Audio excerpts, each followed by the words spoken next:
According to the Russian authorities, he is a United States spy. According to his family, he is simply a man who wanted to attend a friend's wedding.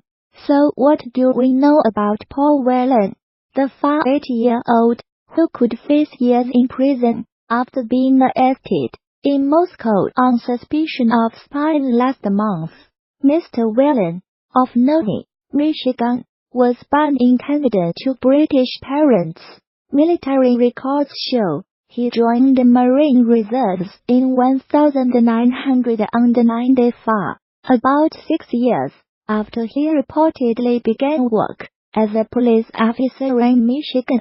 In the United States, he started as an project manager for a company called Kelly Services in the early 2000s, but deployed with the Marines within a couple of years on the first of two tours to Iraq in 2004 and then 2006.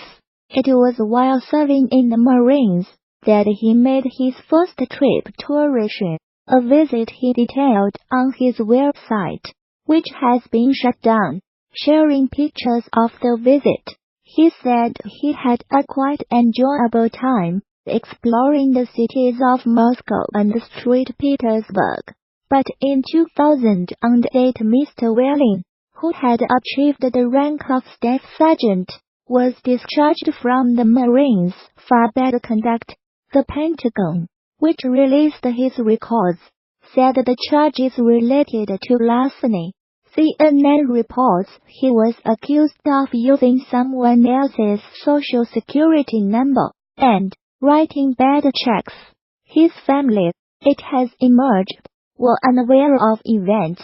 Mr. Whelan continued to work for Kelly Services, being promoted to Senior Manager of Global Security and Investigations in 2010. According to court documents, he was in charge of the company's campus security group, and his duties included managing and conducting investigations, as well as handling some purchasing. He left the company in 2016, moving to become Director of Global Security for United States-based automotive components supplier BorgWarner. In his role, Mr. Whelan is responsible for overseeing security at facilities in Michigan and around the world.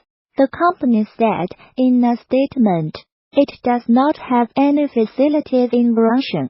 Since his first visit in 2006, Mr. Whelan has made a number of trips to Russia. He has also reportedly set up a social media account on the Russian equivalent of Facebook, VKontakte. It was due to his knowledge of Russian that he had been asked to attend the wedding of a fellow former Marine in Moscow on 28 December. His brother David told the BBC's NewsHour, Paul is a very generous person and a very loyal friend, and in that role, a friend of his had asked him to come to Russia and help with the wedding party. He explained his experience of having already been to the Kremlin and having already walked around the Red Square and navigating the metro. His friend felt Paul could assist a bunch of Americans who had not otherwise ever been to Moscow. Russia's five state security agencies said he was caught spying in Moscow, and he has now been charged with the crime of espionage. But David Whelan has dismissed the allegations.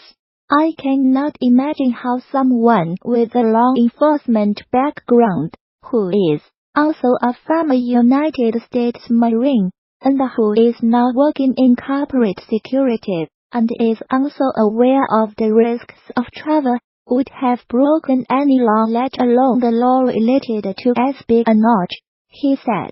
The United States military says it has killed 62 fighters from the Islamist group Al-Shabaab in 6 airstrikes in Somalia. 4 airstrikes on Saturday killed 32 militants. and a further 2 on Sunday, killed 28, it said in a statement. These were the deadliest air attacks in Somalia since November 2017, when the United States said it had killed 100 militants. Somalia has seen a sharp increase in the number of airstrikes and casualties since President Donald Trump took office in the United States in January 2017. A tally by the Bureau of Investigative Journalism reveals that at least 400 people have been killed in airstrikes since the beginning of 2017, far more than the previous 10 years combined. The latest strikes bring to at least 30 the number carried out in Somalia so far this year, compared with 35 recorded in 2017. The United States has a huge military base in neighboring Djibouti, from where it launches attacks on the militants. Mr. Trump gave the United States military greater authority in March 2017 to attack militants in Somalia. Traditionally, United States presidents have been wary of intervening in Somalia since 80 Special Forces soldiers died fighting militias in the capital Mogadishu in 1993, a battle dramatized in the film Black Hawk Down. No civilians were killed in the latest airstrikes, which were carried out in coordination with the Somali government. The United States military said, alongside our Somali and international partners, we are committed to preventing Al-Shabaab from taking advantage of safe havens from which they can build capacity and attack the people of Somalia. The United States Africa Command said, Al-Shabaab, which is linked to Al-Qaeda, has not yet commented on the latest strikes. Somalia-based security think tank the High Royal Institute said in a report published in November that Al-Shabaab had been forced to change tactics following the upsurge in airstrikes. The institute said the group was now conducting fewer mass attacks on military bases, but attacks on government offices and businesses which refused to pay its taxes had increased markedly. The United States State Department, in its most recent report on terrorism, described Somalia as a terrorist safe haven, and said Al-Shabaab remained a threat. Despite suffering setbacks, the group retained control over large parts of the country, and the ability to carry out high-profile attacks using suicide bombers, explosive devices, mortars, and small arms.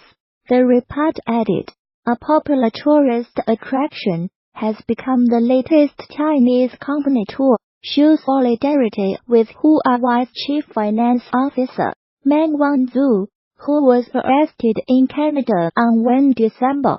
Shannon Mountain Scenic Park in eastern Henan Province said it would waive the $9.40, 65 yuan, ticket fee for anyone carrying a Huawei phone.